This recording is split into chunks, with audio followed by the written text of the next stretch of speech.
सिंह जी की क्लास में आज हम लोग देखेंगे आरआरबी एलपी टेक्नीशियन 2018 में जो एग्ज़ाम हुए थे 9/8/2018 के थर्ड शिफ्ट के क्वेश्चंस को। ठीक है, प्रीवियस ईयर। पहला क्वेश्चन है, दांतों में सड़न शुरू हो जाती है जब मुंह का पीएच मान कितना से कम होता है? तो इसका राइट आंसर होगा 5.5 से कम होता है। अगर 7 है तो उदासीन है, 7 से ज़्यादा है तो क्षारीय है, 7 से कम है तो अम्लीय है।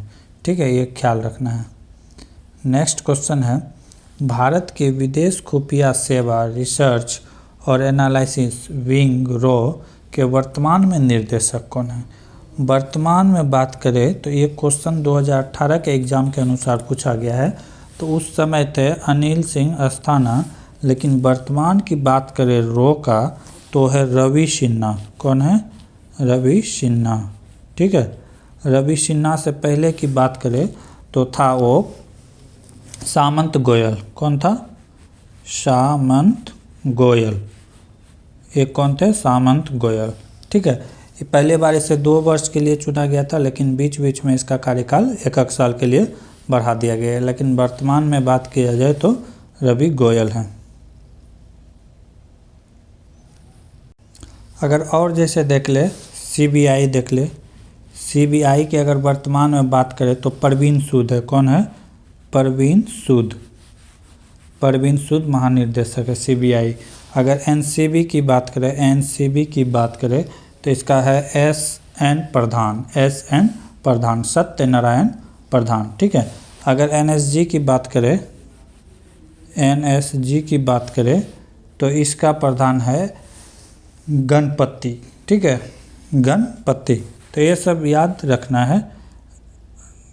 ठीक है, अगला क्वेश्चन है, नोबेल पुरस्कार जीतने वाले एकमात्र भारतीय अर्थशास्त्री कौन है? तो इसका राइट आंसर होगा अमर्त्य सेन। अमर्त्य सेन को बात किया जाए तो कब दिया गया था?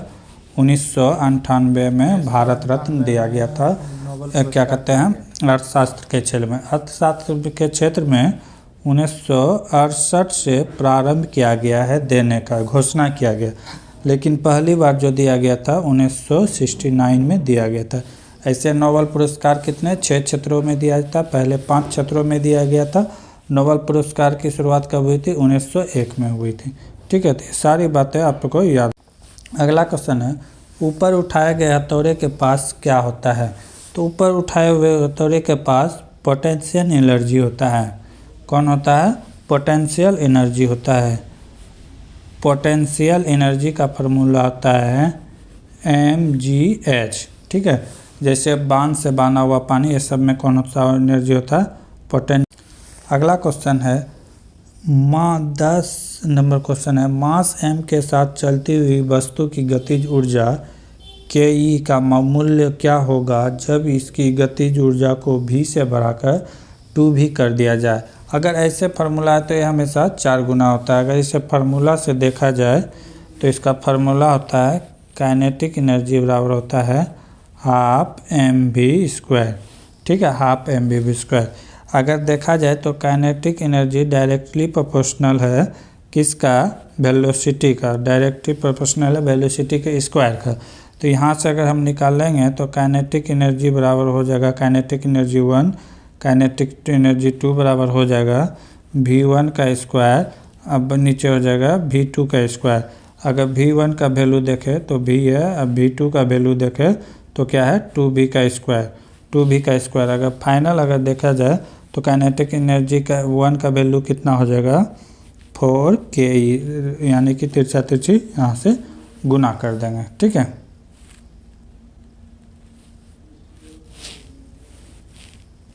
अगला क्वेश्चन है, निम्नलिखित में कौन सा अम्ल का गुण नहीं है?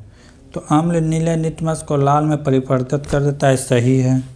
अम्ल का स्वाद खट्टा होता है, सही है। अम्ल क्षार के साथ मिलकर लवण बनाती है, सही है। अम्ल का स्वाद कड़वा होता है, ये गलत है। यानी कि 4 नंबर क्वेश्चन यानी कि ऑप्शन गलत है। ठीक है, अगला क्वेश्चन है, मानव नरों में मूत्र और वीर्य के प्रवाह के लिए एक ही अनांग होते हैं, जिसे क्या कहते हैं, उसे कहते हैं मूत्र मार्ग या यूटेरा कहते हैं। उसे क्या कहते हैं, मूत्र मार्ग या यूटेरा कहते हैं। अगला क्वेश्चन है, कक्षा में शामिल हो सकने वाले इलेक्ट्रॉन की अधिकतम संख्या कितनी है। तो अगर इसका फार्मूला देखा जाए निकालने का, तो फार्मूला होता है 2n²। जैसे ये कक्षा है तो इसी में भरता है इलेक्ट्रॉन, तो पहला होता है k, उसके बाद होता है l, उसके बाद होता है m और उसके बाद होता है n। ठीक है, टोटल 4 कक्षा होता है। तो यहाँ से सजाते हैं, k का वैल्यू 1, l का वैल्यू 2, m का वैल्यू 3 और n का वैल्यू 4 होता है। तो इसी फार्मूला से हम लोग निकालते हैं। एक बार n का मान 1 रखेंगे, 2 रखेंगे, अगर k का मान यानी कि n का मान 3 है तो कितना आएगा, ठीक है, 2 × 2 पर पावर 3, ये कितना हो गया 8। ठीक है, तो ये कितना हो जाएगा 8 और इधर एक 18, यानी कि फार्मूला होता है 2n²। तो इसका फार्मूला से अगर निकालेंगे तो कितना हो जाएगा, 2 हो जाएगा, 8 हो जाएगा, 18 हो जाएगा और 32 हो जाएगा। यानी कि n कक्षा में कितने इलेक्ट्रॉन रहेंगे, 32। n कक्षा में कितने इलेक्ट्रॉन रहेंगे, 32। सबका यहाँ से अभी देख लेते हैं किसमें कितने कक्षा रहने वाला है।